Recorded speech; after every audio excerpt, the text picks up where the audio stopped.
આજ રાજકોટ શહેરના Aji dam police સ્ટેશનમાં છેલ્લા 3 દિવસમાં 2 ચીટિંગના બનાવ બન્યા હતા. એ ચીટિંગના બનાવોમાં હકીકત એવી હતી કે એક ગેંગ ઇકો ગાડીમાં સવાર થઈને આવતી હતી અને જે ગ્રામ્ય વિસ્તારમાં વાડી વિસ્તારમાં રહેતા વયોવૃદ્ધ ખેડૂતો હોય છે એમને ઇનામી કૂપન સ્ક્રેચ કરાવતી હતી અને એને સ્ક્રેચ કરાવવાના બદલામાં ઇનામની ચીજ વસ્તુઓ ખરીદ કરવા માટે એને ધાકધમકી આપતી હતી, એની પાસેથી રોકડ રૂપિયા પડાવતી હતી.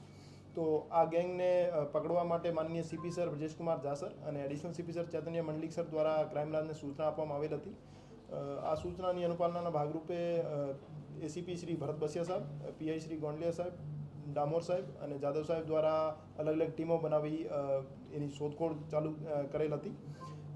કુલ 5 આરોપીઓ રાજકોટ શહેર ક્રાઇમ બ્રાન્ચ દ્વારા આ ગેંગના પકડી પાડવામાં આવેલ છે, જેમાં આરોપીઓ રમેશભાઈ ચાવડિયા, રૂપાભાઈ ચાવડિયા, હિતેશ ચાવડિયા, હિન્દુભાઈ વરુ અને ગોવિંદભાઈ ચાવડિયા, એ 5 આરોપીઓને અત્યારે મુદ્દામાલ સાથે પકડી લીધેલ છે અને આગળની કાર્યવાહી માટે લોકલ પોલીસ સ્ટેશનને હેન્ડઓવર કરેલ છે.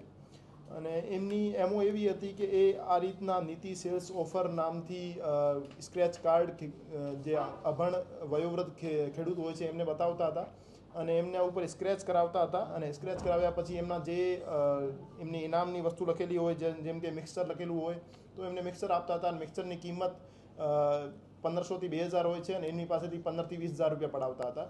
અને જે આ વસ્તુ લેવાની ના પાડે સામેવાળો ભોગ બનનાર તો એની ધાકધમકી આપી એમની પાસેથી જોર જબરદસ્તી બળજબરસ્તી રૂપિયા પડાવતા હતા. તો હું તમામને આ બાબતે માહિતગાર કરવા માગું છું કે એવી કોઈ પણ સેલ્સ ઓફર અથવા કોઈ ઇનામી લાલચ આપતી ટોળકીનો આપ શિકાર ના બનો અને એવી કોઈ પણ એમઓથી કામ કરતા માણસો તમારા ધ્યાનમાં આવે તો આપ તરત જ રાજકોટ શહેર પોલીસનો સંપર્ક કરો અથવા 112 ઉપર કોલ કરો. અને કોઈ પણ એવી ઇનામી સ્ક્રેચ કરતી કોઈ કંપની અથવા એના નામે તમને કૂપન સ્ક્રેચ કરાવે તો આપ એમની લોભામણી જે લાલચભરી યોજનાઓ છે એમાં આપ ઇન્વોલ્વ ના થાવ અને આપ તરત જ પોલીસનો સંપર્ક કરીને આપ એનાથી છૂટકો પામી શકો છો. એના વિરુદ્ધ 2 ગુના છેલ્લા 3 દિવસમાં રાજકોટ શહેરના જ આજી ડેમ પોલીસ સ્ટેશનમાં દાખલ થયેલા છે. આ સિવાય પણ એક પણ કોઈ ગુનો દાખલ થયેલો નથી, અરજી થયેલી છે.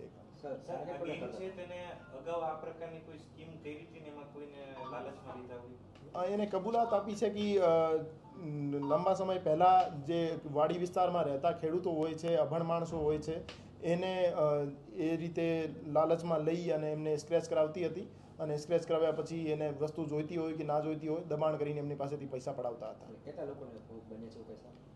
હજુ સુધી એને 3 થી 4 કબૂલાત આપી છે, પણ એના ભોગ બનનાર અમને મળી આવેથી એના વિરુદ્ધ બીજા ગુના અમે દાખલ કરીશું.